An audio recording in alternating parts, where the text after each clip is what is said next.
Hi, this is Shane Davis from Youngstown State University, here with Figure It Out Baseball.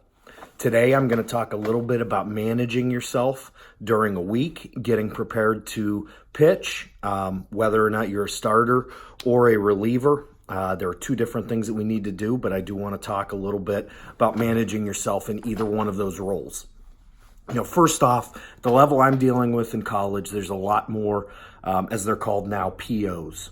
Our POs are set on a rigid schedule.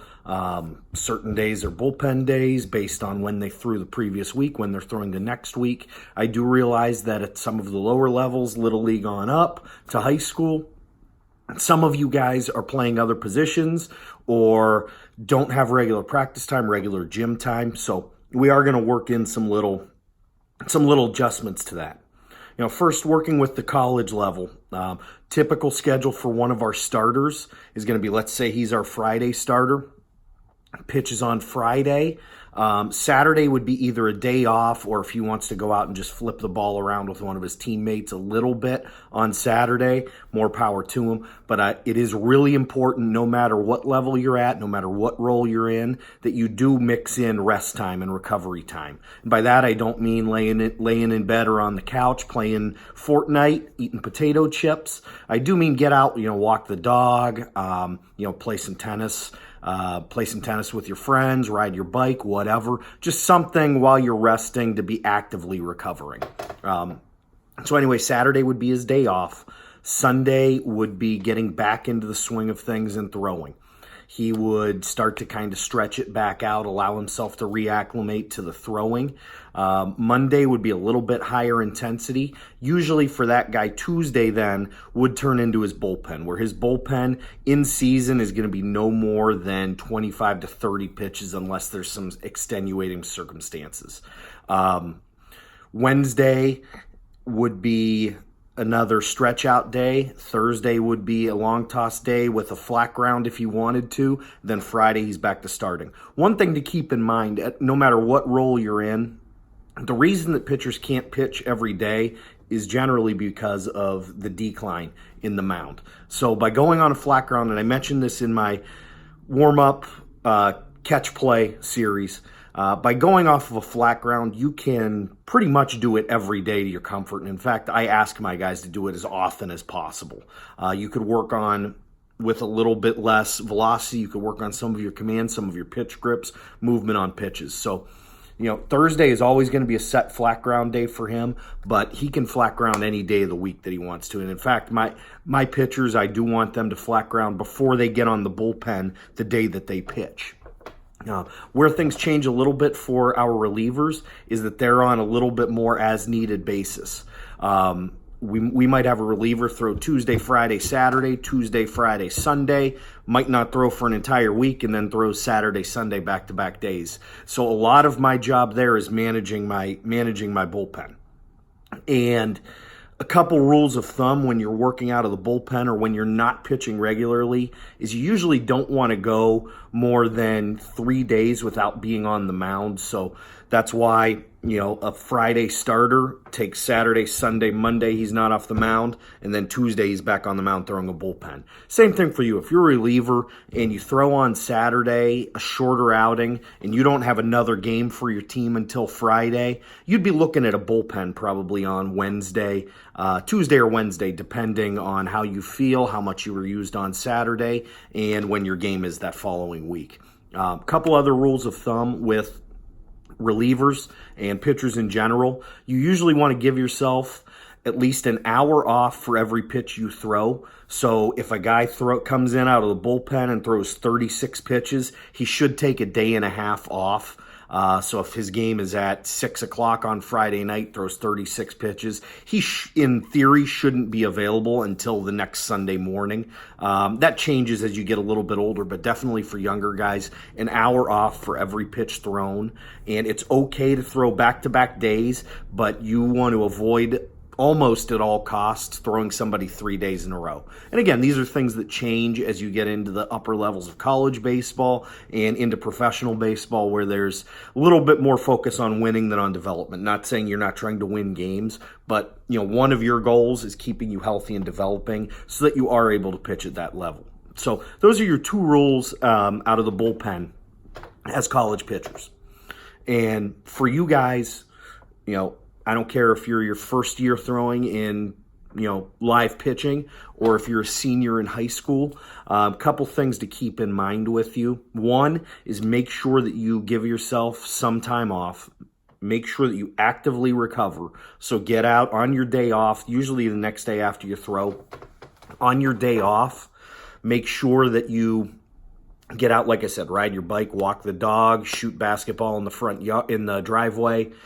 Make sure you do something to get yourself moving, because you're going to end up, if you use that off day to just lay on the couch, like I said, and play Fortnite, you're going to end up feeling even more sore than you typically would have if you don't get out and just move around on that day off. So make sure you give yourself adequate recovery time.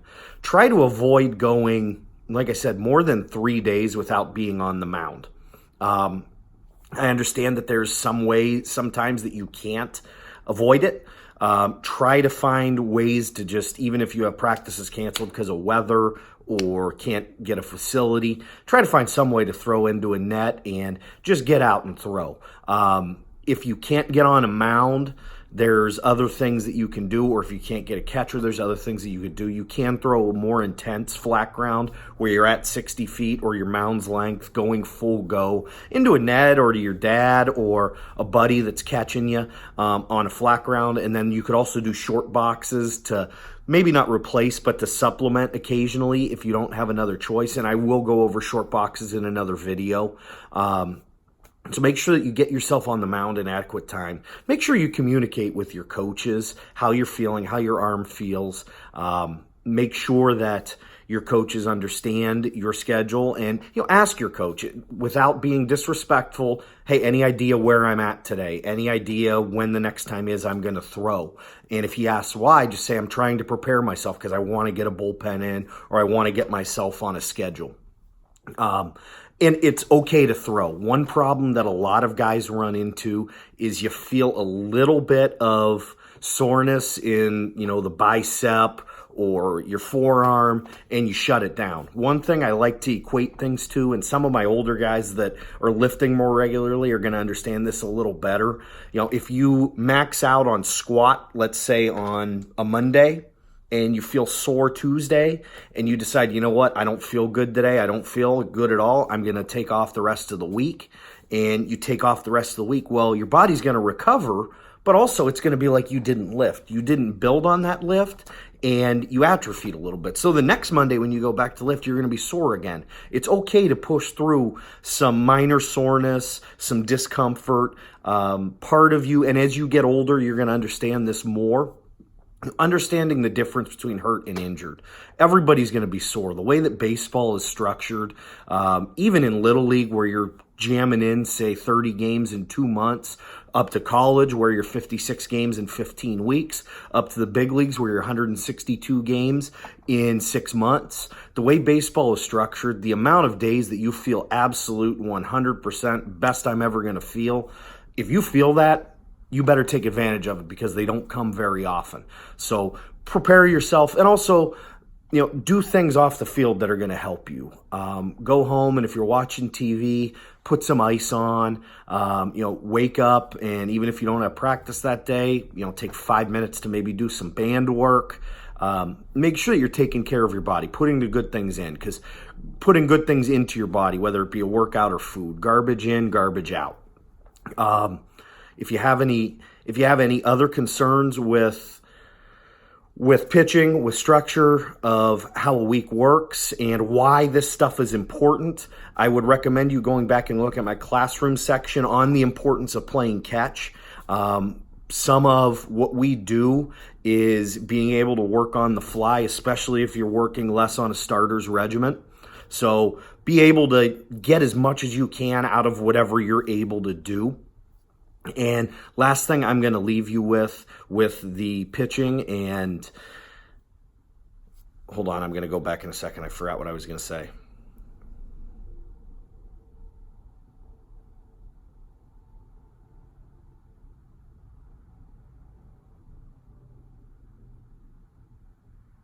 Still don't remember. Give me one more second.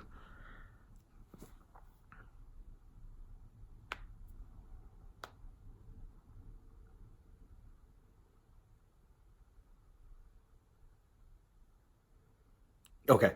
Last thing I want to leave you with, guys, is no matter what your role is, the game of baseball's changed a little bit where it's not a starter gets the ball and goes out for the entire game.